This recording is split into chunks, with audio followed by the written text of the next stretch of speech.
My wife bought a reborn doll to cope with the death of our child. My child died after only a month on this earth. I'm going to spare myself the tears on explaining how. But the tears of my wife are ones I'll never forget. Grief is ugly. It's so fucking ugly. When we lost him, it sounded as if my wife was regurgitating fragments of her soul. Her wails could have shattered glass, curdled blood. The cries would turn to screams. Screams at the universe, at whichever sick, twisted higher power would let this happen. At herself, at me. She'd scream until the skin of her throat shredded to ribbons. I'll be honest, I didn't cry. I don't remember if I even shed a tear. But not because I wasn't upset. I didn't cry because it felt like she was already doing it for me. No pain is more shared than a grieving mother's cry. I wish there was a handbook on grief. A for dummies, if you will. One that could have especially prepared me for the before and the after. Before, you're just waiting. Like you're watching an hourglass of life on its last grain. My heart is pumping while he flatlines, and it hits like a wave. I'm going to have to grieve, I thought to myself. Before I could even experience it, I thought about how it was coming right for me. And I knew that in the blink of an eye, life was going to be something that I'd have to fight for. Maybe I was already grieving him before he went. Maybe I was prepared. Or I just thought I was. I don't think you ever could be prepared. Then, you reach the after. Not the moment you leave the hospital room, or even the drive home. It's the moment you open that front door, the air sucked out of the room, and you feel that thorough fucking void. That void in your chest, in your relationship, in your home. This is it. This is my life now. This is real. What hurt even more was that this new life wasn't so foreign to me. It was one I had nearly a month ago. I felt so guilty for not grieving him, but instead, grieving for what he could have been. I grieved for the first birthday and dozens after it, the first steps, the graduations. I'd even trade a hormonal teen fight with him over this. I couldn't help but grieve the life he could have had instead of the one we lost. My wife felt differently. She missed their skin touching, humming to him, even dragging herself out of bed at 3 a.m. because he was crying again. We never really discussed it, but we could just tell that we were grieving down two separate paths. Our backs were always turned in bed. She'd flinch when I'd touch her. It was as if she was allergic to me, but I understood she needed her space. The funeral was absolute hell on earth. Actually, I think rotting in the fiery pits of hell would feel better than attending an infant's funeral. At least it'd be warm, unlike the icy grip of mourning. I remember walking up to the casket alone, staring down at him. And all I could think was, caskets shouldn't be that small. He laid in a box that was small enough to cradle in my arms. When they lowered him into the ground, the cries emerged again. My wife wailed into the clear morning sky. So guttural it was as if it was happening all over again. But she didn't collapse into my arms. She collapsed to the ground, as if she wanted to join him. Then you open the front door again, and the voids are even deeper. Everything is even realer. We packed up our child's nursery and his future into boxes, then fought about whether or not to throw it all out. She said she wanted them in the attic. I said I'd never be able to go up there again if we did. So we just left it all in that room, collecting dust. The door stayed shut at all times, but never locked. Just closed. I think it symbolized our grief, in a way. We closed the door on that part of our lives, but weren't ready to lock it away forever. Each day doesn't get easier. It just gets farther away from the day it happened. The mornings are the worst. You wake up, your eyes creak open. The morning sun is pouring through your window, and then you remember that you're grieving, as if you could forget. Little things began to tick us off. One of us would forget to do the dishes, and it'd end up with someone sleeping on the couch or taking a long midnight drive. We tried couples therapy, but we needed so much more therapy than that. It wasn't even about us. It was about him. The wedge was him. I was at my wit's end with how to deal with this. But it appeared that my wife was one step ahead of me when I heard a soft humming from our bedroom after I came home from work. My brows furrowed as I made my way upstairs. The last time I heard her hum this tune was at the hospital, right before the heart rate monitor hummed back. When I pushed the cracked open door, I felt like I was dreaming. She was laying in our bed, cradling a baby in her arms, looking down at it like she could see every planet, every star, every galaxy. I remember pinching my thigh as I stared at her, the slight pain stinging. She was so engrossed by it, I could have stood there till the end of time, and she wouldn't have noticed. Honey? She finally looked up. Oh, hi. She stretched a smile that had become so foreign. What are you holding? Oh, this? It's a reborn doll. I raised a brow at her. They're realistic dolls for mothers to help me cope.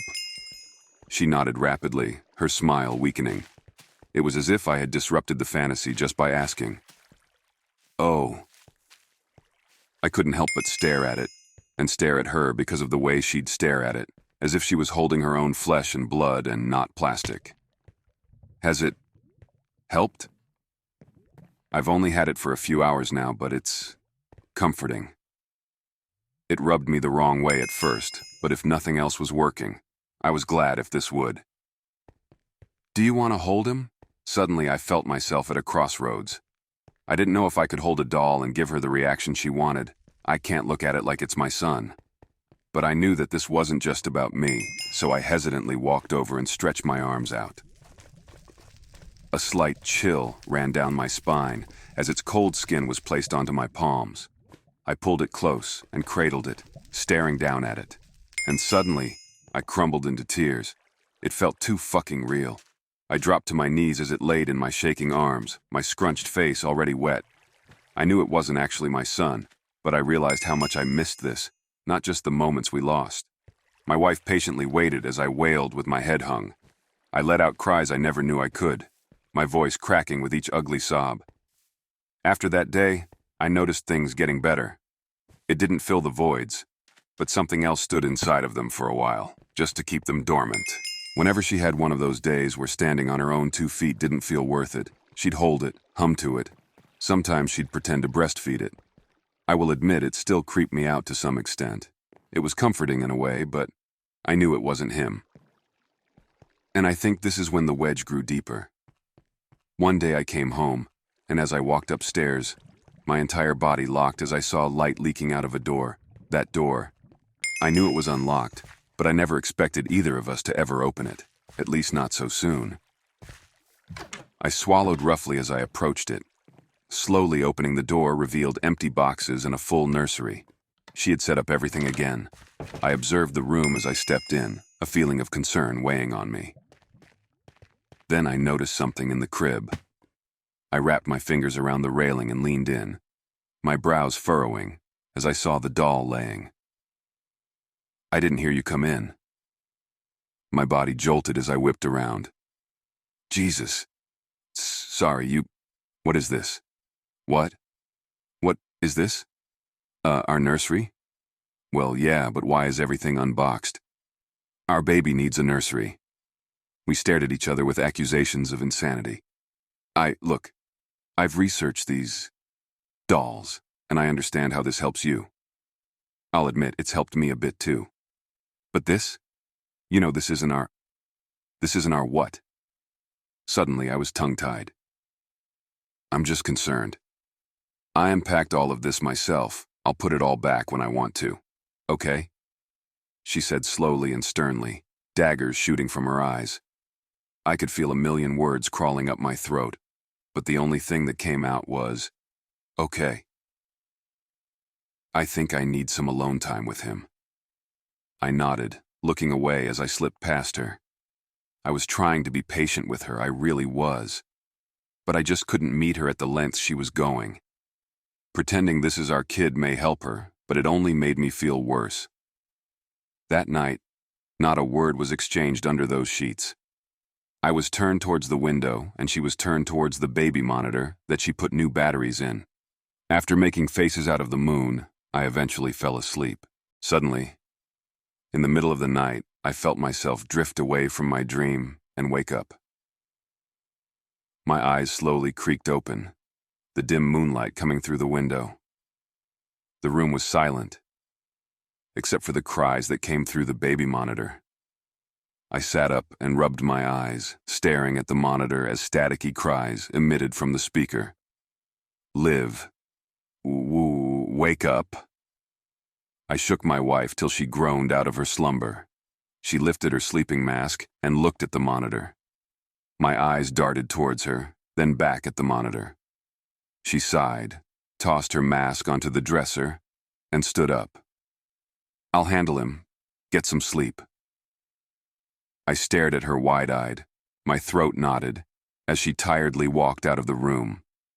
As she stepped into the nursery, I began to hear her over the speaker. Shh, it's okay. I blinked like a deer in headlights as I listened to her hum, the crying slowing to a stop.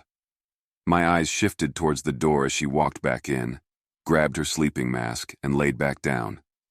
She didn't say a word as I just continued to stare. A part of me wanted to go into the nursery, but I just laid there till my eyes dried and ran bloodshot. Before I knew it, the sun was up and I had to go to work. I slowly stood up and stiffly got ready. I tried to convince myself that it was a dream, but I had already woken up from one. When I finished getting dressed, I kissed her as she slept and left the room. As I passed the nursery, I paused for a moment. At first I considered going in, but instead I pressed my ear against the door. But there was nothing, just absolute silence. I don't know what I thought I was going to hear. I didn't even know what I heard last night. I couldn't tell if hearing something now would have made me feel more or less insane. That day at work was grueling. I kept falling asleep at my desk, had a hard time processing what people were even saying to me. It was just one big blur. When I got home, the first thing I wanted to ask my wife was, what the fuck happened last night? But after the incident in the nursery, I feared she'd tell me that the doll crying is normal because it's our son. When I got home, I was ready to fall flat on my face. My wife stood at the sink washing dishes, her head turning as I walked in. Hey, hun. Hi. How was work? You know, the usual. Be quiet when you go upstairs. I just put him down and it wasn't without a fight. She chuckled. I'll be sure not to wake it. Him. I anxiously cleared my throat as she quickly glared at me, then looked away. At least I was trying to play along. I quietly walked upstairs, minimizing the creaks of each step. As I passed the door, I could feel my breathing and heartbeat halt to a stop. Something about it just always knocked the wind out of me. Dinner was so silent, you could hear a pin falling before it even dropped. Chewing and sipping filled the dense quiet. I was thinking of taking him to a mommy and me class. I looked up. My chewing slowed. Is that... Sounds good. I bit my tongue and smiled. I couldn't tell if she was being serious or if she just wanted to talk. I also wish you'd spend more time with him. You avoid the nursery like the plague. She laughed weakly. I'll make sure to do that. Thank you. Watching her eat, the look on her face, I could tell she could barely get the food down her throat. She was trying. She was really fucking trying. I felt guilty for not being more understanding. It was hard to accept that we were just going to be grieving in different ways, no matter what. But I was at a crossroads when it felt like our grief couldn't help each other. But the one thing that was itching at the back of my mind was, last night. It was crying. How could it be crying? It didn't seem to surprise her either. I tried to make any logical reasoning for it. Maybe she set an alarm with a baby crying sound. Or if there's a speaker inside of it. Something to make it feel realer? It was possible, except for one other thing.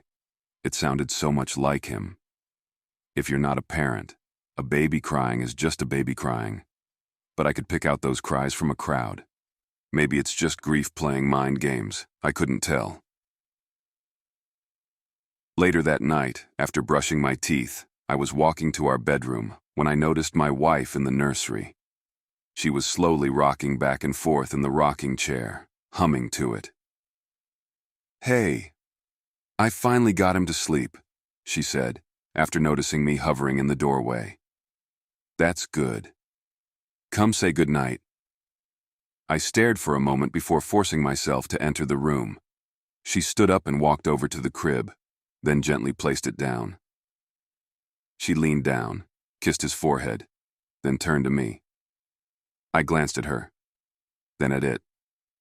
I could tell she was expecting me to do the same. I hesitantly leaned towards it, my lips puckered. Suddenly, as I got closer, a pungent smell entered my nostrils. I tried to ignore it, but I recoiled as I got closer, the foul stench growing stronger. My wife glared at me in horror as I gagged, clasping my hand to my mouth. "What the fuck is wrong with you?" I'm sorry, him, not it, him.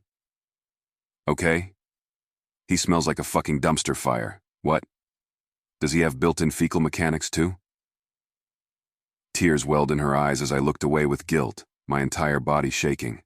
"Just admit that this is a joke to you. You think I'm embarrassing myself, that I'm crazy. Just say it. Liv, no. Actually, don't. Just sleep somewhere else tonight. The couch, the fucking sidewalk. I don't care." Okay. I flew out of the room before I could burst into tears of fury. I felt like such a fucking monster. Prioritizing both of our healing was just tearing me apart. It was tearing us apart. I curled up on the couch and screamed into the pillow, leaving tear stains on the cover. I sobbed until it exhausted me, eventually knocking me out. All of a sudden, I was ripped from my slumber at the sound of glass shattering, my body jolting awake. I quickly sat up, my eyes darting around in a blur. Throwing the blanket off of me, I stood up and searched for the source of the sound. The room was pitch black as I ran my hand along the walls to find a light switch. Suddenly, my eyes shot open as something sharp impaled the bottom of my foot. "Fuck, shit," I hissed to myself as I lifted my foot. Now I was hopping around till I found a light switch, while also avoiding glass that I could not see. Eventually, I found one and illuminated the kitchen. I looked down at my foot, a small train of blood drops behind me. I lifted it up, blood leaking down my skin.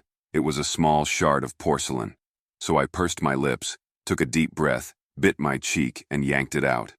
I swallowed a scream as I placed the crimson-coated shard on the kitchen counter. Then, I noticed some white powder on the bottom of my foot as well. I limped around the kitchen, soon finding a shattered cookie jar and an open flour bag spilled across the floor. God fucking damn it. I quickly tied an unused dish rag around my foot and began picking up the shards. The stress of the cut and the mess overshadowed the thought of how it even fell in the first place. But this thought came front and center when I noticed small flour-coated footprints leading out of the kitchen. I slowly placed the last shard in the trash as my eyes stared under furrowed brows. I limped over and kneeled down, observing them closely. They looked like... No. Impossible. I told myself it was impossible. But who else could have feet that small? It wasn't my wife and it wasn't an animal. An uneasiness clouded over me as I quickly vacuumed it up. The trail was longer than I realized as I exited the kitchen and made my way through the living room. Eventually, I reached the stairs, noticing the footprints went up them too. My eyes slowly glided up, then stared deeply into the dark hallway. I was able to at least try and logically explain the crying the other night, but I couldn't make anything of this. I took a deep breath and slowly made my way upstairs, with each footprint that vanished into the vacuum added one more beat to my pounding heart. When I reached the top step, I realized the trail led even farther. I continued to follow it, taking the curve it took that ended at a door. That door. I slowly stood up, my heavy shaking breaths hitting the wood. But I couldn't bring myself to go in. I just wanted to cry, feeling like I was being haunted by my own grief. I could have been standing there for a minute or an hour. Either way, it felt like forever before I finally stepped away and entered the bathroom. I held back tears as I made sure there wasn't any glass left in my foot, then properly bandaged it. With everything that had happened and was happening, all I could think was, why us? Why me? I just wanted to be a husband, a father, a family. Why does life's unfairness have to be so cruel? It's more than just not getting what you want, it's losing what you love. It's your son dying after only a month of being. It's not unfair, it's just cruel. So fucking cruel. After securing the bandage, I limped out of the bathroom, my body weighing with exhaustion. Then I halted in front of the nursery door, my eyes scrunching shut as the sound of crying suddenly came from behind it. Never in my life have I prayed, not even for my son. It felt like shouting into a void. But at that moment, I prayed. I prayed for it to end. I needed it to end. But nobody was listening. Life wasn't that fair, I should have known that. I opened my eyes, tears welling in them, and kept walking past it. The cries grew fainter as there was a ceiling between us, but I could still hear them. I could feel them crying for Daddy as I laid my heavy head on the couch pillow. I had hoped that my wife would wake up and deal with it, but she never did. The entire night I laid there, the tears drying against my cheeks as it relentlessly cried. My psyche was shattering piece by piece, as it grew impossible to even keep a grasp on reality or try and figure out what the fuck was going on, while its screams filled my ears and bounced around in my skull. At that point, I just wanted to die, or to at least just be numb, to have the ability to not give a single fuck about anything happening, even if just for 5 seconds, would have helped me sleep that night. By the time it was morning, the crying had stopped at some point, but I don't remember when. "Jack," my wife suddenly said, her hand resting on my shoulder. I jolted, my head whipping towards her. "Didn't mean to scare you. It's fine, I just didn't sleep." I could see guilt hanging on her expression. "Is everything all right? I want to apologize for last night. You've been very patient with me, and I feel like I've been asking you for more than you can handle." We paused in silence for a moment, our eyes shifting around each other. "I appreciate it. I'm sorry too. I've been too judgmental. We don't have to be on the same page to care about each other." She sat down next to me and rested her head on my shoulder. I kissed the top of her head and enjoyed the quiet with her. I wanted to bring up what I saw last night, but figured now wasn't the right time. "And about the smell. You weren't wrong. I went to go see him this morning, and it hit me like a truck." She chuckled weakly. "Turns out, he was molding on the inside, which can happen, apparently. I reached out to the seller and she said that it happens due to poor upkeep." Suddenly she broke into tears, collapsing into my chest. I held her close as her tears soaked through my shirt. How did I manage to lose him twice? My heart shattered. It's okay. You can always get a new one." "No, I can't." I looked into her eyes with deep concern. "Olivia, can we speak honestly for a moment? With no hard feelings?" She slowly nodded. "It's a doll. You can get a new one." Even then, I pushed the wrong buttons as she ripped herself from my arms and stormed upstairs. "You don't get it. You never did." "You know what? No, that's not fucking fair. None of this is fucking fair." Before I could get another word in, she was already in our bedroom, the door slamming behind her. I buried my face in my hands as I drew deep, slow breaths. Everyone always said, grief brings people together, but all this is doing is tearing everything apart. My marriage, myself, my understanding of what's real and what isn't. I spent another workday in a complete daze. I even got reprimanded by my boss for lack of work ethic. When I got home, I was met with a distraught wife. She was definitely still mad at me, so I considered whether or not to even ask if she was okay. "Hey, hun, are you all right?" I threw him out. "Oh, I'm so sorry. Are you? Liv. Surprised you didn't say thank God." "Look, I'm sorry about this morning, but I'm trying, and I know you know that. But it's hard when you keep flying off the handle. Do you want to see somebody? A grief counselor?" He was my grief counselor. That's why I'm getting another one, just like you said. Right? Right. Whatever works for you. I smiled weakly. She sipped her coffee with a daze in her eye, like she could see something that wasn't there. Just by looking at her, you could tell she was dangling at the edge. But I couldn't pry and prod anymore, for her sake and mine. She let me sleep in our bed that night, but we didn't exchange any more words than good night. I could feel the back of her ankles against my legs. At some point, she even turned towards me in her sleep, but she didn't want to touch me. She needed just enough space, and I let her have it.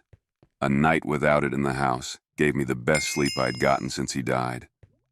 I woke up feeling refreshed for once, but I quickly noticed the emptiness next to me. She must have gotten up early. As I left the bedroom, my brows furrowed as I heard humming from behind the nursery door. My puzzled expression twisted further as I saw my wife cradling it in her arms. Good morning. I thought you had to get rid of him? Good morning, and I did. This is the new one. She smiled. Wow, already? So fast. Express shipping. She shrugged with a chuckle. Sweet. I'm gonna try and put him down for his nap. Could you brew me a cup? Yeah, sure. I smiled before closing the door behind me. The second she couldn't see me anymore, I stood absolutely baffled. Something about it just seemed off. How could she have gotten a new one that quickly? It didn't add up. She had gotten so attached to it. The thought of her wanting to keep it, no matter the mold, didn't surprise me. What hurt the most is that she'd lie to me. After filling the steaming mugs, I set them down at the table and read the news on my phone as I waited for her to come down. He didn't put up a fight. Thank God. She sighed with relief as she trotted downstairs. That's good. I sipped my coffee, keeping my eyes on the screen. She sat across from me, taking slow sips as she stared off in a daze again. I occasionally glanced up at her, watching her tap her finger against the mug and bite her cheek. Are you all right? She laughed at the question, circling her finger around the rim of the mug. Weather's nice today, she responded. It is. Maybe you should spend some time outside. You could take him out for a walk. Yeah, that sounds nice. Her words trailed off like she was dreaming. I helped her take out the baby carriage that we never got to use and watched with unease as she laid the doll in it. Hope you two have a nice time, I smiled. We'll be back soon. We quickly kissed before she was out the door, and finally, I could breathe. It was only a mere few hours, but it was still time to breathe. It was also time to think. The past few nights I had experienced things that were beyond what I thought grief would be like. I knew it'd be haunting, but not like this. I never really believed in the supernatural. I'd say I'm a skeptical person. But after the constant crying, the footprints, I couldn't make any logic out of it. I'd run in circles to death before it made any actual sense. And my wife seems to know more than she's letting on. But I was scared that one more question would push her out the door. I couldn't lose her too. But now, our grief wasn't just going down two different paths. It was going in completely opposite directions. She needed the doll to heal, and I needed it gone to heal. But I didn't know how to get rid of it without hurting her in the process. I thought about tossing it and making her believe she misplaced it, but that just felt cruel. I didn't need to put her under any more distress. By the time she got back, I hadn't really moved off of square one. I still understood nothing. I figured out nothing. I was just aching even more. Are you feeling better? Yeah, it was nice to get some sun. This little guy enjoyed it too. Didn't you? She gushed. I couldn't help but feel so uncomfortable watching her treat it like it was our son. But it's her way of coping, and I had to respect that. To at least put myself at some ease. I told myself that I'm just under a lot of stress, and that my grieving mind is just playing tricks on me. I guessed being tormented by him was better than never seeing him again. That night, she laid close to me. Our legs intertwined as she fell asleep against me, her arm across my chest. I missed her warmth so much. I thought his death had cooled her touch, but she was still so warm. so comforting. It was easy falling asleep that night with her against me, like a child and their favorite stuffed animal. But I was stupid to forget that life isn't unfair, it's cruel. In the middle of the night, I was awoken by the cries over the baby monitor again. Only this time, as my eyes opened, I realized I couldn't move anything else. My heart pounded as I drew in panicked breaths. My jaw merely trembled as I attempted to speak. Pleas for help caught in my throat. A tear streamed down the side of my face as I waited for my wife to wake up, but she didn't. I was locked on that bed, unable to do nothing but listen to its cries. I wanted to scream, sob, punch a fucking wall, but I could do absolutely nothing. Suddenly, the speaker cut out, its cries halting with a static screech. My trembling breaths filled the silent room as my body stayed frozen on the bed. I couldn't even squeeze out a groan to try and wake her. Then, the sound of a door creaking open came from the hallway, and the cries began again. Not over the speaker, but from the hallway. Its cries sounded distorted. They were deeper, more drawn out, and they sent goosebumps from head to toe. I scrunched my eyes as I begged to be able to move, the crying nearing closer. Then, the bedroom door slowly opened, the deep cries filling up the room. I looked over at my wife, who was somehow still asleep. I wondered if this was even happening outside of my own head. I couldn't see it, but I could tell it was moving closer, and with each step its cries grew deeper. It reached the point that it sounded like it was gargling on its own blood. When it stood by my ear, its sobs were deafening. Now, I couldn't move, and I couldn't hear anything besides this suffocating, dizzying crying that made me feel like I was drowning in molten tar. "Da-da," it gurgled, and just like that, I felt my entire body unlock, and a scream worth 1,000 screams exited my mouth like a dam breaking open. The sound waves rippled my throat as I scatteredly threw myself off the bed and into the corner of the room. "Jesus Christ," my wife shouted as she finally woke up, ripping off her sleeping mask and turning the lamp on. I let out wails of pure terror as I balled up in the corner, my body tremoring. "My God, what happened?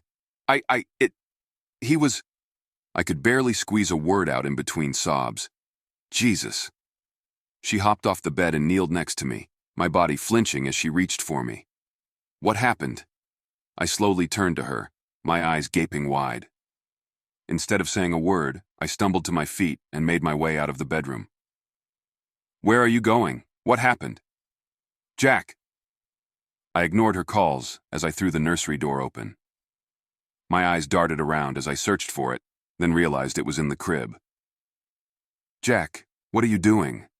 "I'm not doing this anymore." "Jack, can we talk about this?" She gasped in horror as I yanked it out of the crib. "You're right, Olivia. This isn't a doll. This is a fucking parasite, and I want it gone. Jack, please, that's our son." "No, it's fucking not." She winced as I screamed. "Stop, please," she begged, tears pouring down her face as I began rapidly shaking it in front of her face. "This isn't our son." Then, in one final burst of rage, I gripped it by its throat and slammed it to the ground with all of my might.